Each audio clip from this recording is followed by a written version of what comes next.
الشیطان الرجیم بسم اللہ الرحمن الرحیم الحمد للہ رب العالمین صدق اللہ العظیم۔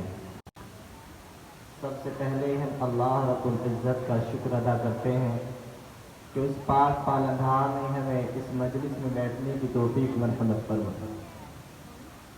ابھی قاری صاحب بہت اچھے انداز میں شعر گنگنا رہے تھے۔ دل یہ کہہ رہا تھا کہ دل رکھ دو جگر رکھ دو، دل رکھ دو جگر رکھ دو، جیب جھاڑ کر ادھر رکھ دو۔ کنجوسی کی کچھ حد ہوتی ہے۔ بہرحال یہ مجلس اصل مجلس قرآن کریم کے اوپر ہے۔ دیکھا جا رہا ہے کہ جیسے جیسے ہمارے قرآن سے دوری بڑھتی جا رہی ہے، ویسی ویسی ہمارے اوپر امتحانات میں اضافہ، مصیبتوں میں اضافہ، ویسی ویسی ہمارے اوپر شکنجے کستے چلے جا رہے ہیں۔ میرے عزیزو، یہ ہو نہیں سکتا کہ ہم قرآن کریم سے پوچھیں اپنی بیماریوں کی دوا، اپنے مسائل کا حل، اپنے مشکلات کا حل، اور قرآن خاموش ہو جائے۔ یہ ہو نہیں سکتا۔ اللہ کے نبی صلی اللہ علیہ وسلم نے ہر دور کے لیے اسی قرآن ہدایت کو ہماری اور آپ کی نجات کا ذریعہ بنایا۔ جو گزرے ہوئے 1400 سال سے مصیبت میں پھنسے ہوئے انسانوں کو ہدایت کی راہ پر لاتا رہا، وہ تمہیں بھی، تمہارے بعد والے، ان کے بعد والے اور ان کے بعد والے ہدایت پر آتے رہیں گے۔ اسی کتاب ہدایت سے اور نجات پاتے رہیں گے، اسی کتاب ہدایت سے۔ اور میرے عزیزوں، ملت اسلامیہ کے غیور نوجوانوں، اس بات کو اپنے دل و دماغ سے نکالو، اس بات کو اپنے ذہن سے کھرچ کر کے پھینک دو کہ اسلام مٹنے کے لیے آیا ہے، قرآن مٹنے کے لیے آیا ہے۔ نہ اسلام آج تک مٹا، نہ قرآن آج تک مٹا۔ ارے مٹنا تو دور کی بات، اس کے زیر زبر تو کوئی نہ بدل سکا۔ ارے یہ تو بہت بڑی بات ہو گئی، قرآن کے مفہوم معانی کو تبدیل کوئی نہ کر سکا۔ جو چلا تھا وہی چل رہا ہے اور صبح قیامت تک یہی چلتا رہے گا۔ اس لیے اس قرآن کریم کی حفاظت کی ذمہ داری خود مالک ارض و سما، اسی کتاب کے نازل کرنے والے رب دو جہان نبی ہے، اور جس کی حفاظت پر بول تو بہتے دریا میں فرعون کو نکال کر اسی دریا میں، بہتے دریا میں موسیٰ کو نکال کر اسی دریا میں فرعون کو ڈبو نہ جاتا۔ ہمیں یہ ڈر ہے کیا ہوگا، کیسا ہوگا ہمارا کل، کیا ہوگا ہمارے معاملات، لوگوں دنیا کیا کہہ رہی ہے۔ یہی کہا جا رہا ہے ڈرانے والوں کی طرف سے کہ تمہاری جان کو خطرہ ہے، تمہاری موت کو خطرہ ہے۔ ایک مومن اور موت کا خطرہ، ایک مومن اور موت سے بھاگنا، ایک مومن اور موت سے بھاگنا اور راہ فرار۔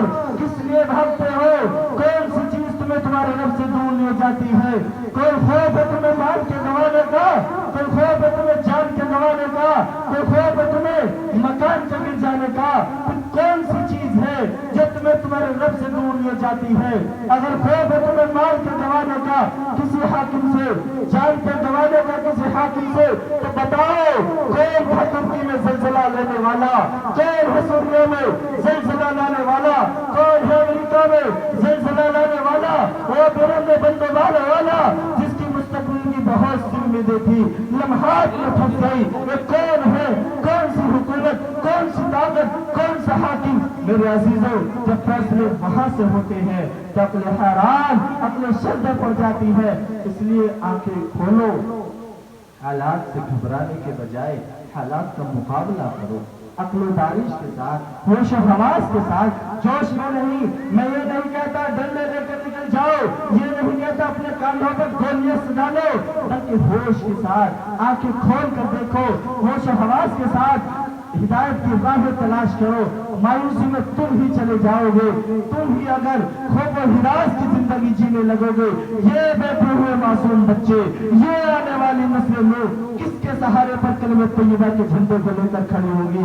اگر وہ بزدلوں کی طرح ہمیں جیتا ہوا دیکھے گی، ہماری زندگیوں میں ایمان سے سمجھوتے دیکھے گی، ہماری ہی زندگیوں میں وہ کلمہ طیبہ کے تقاضوں کو پیچھے ہوتے ہوئے دیکھے گی، یہ نسل کل کہاں کھڑی ہوگی؟ کیا ہوگا اس کا مستقبل؟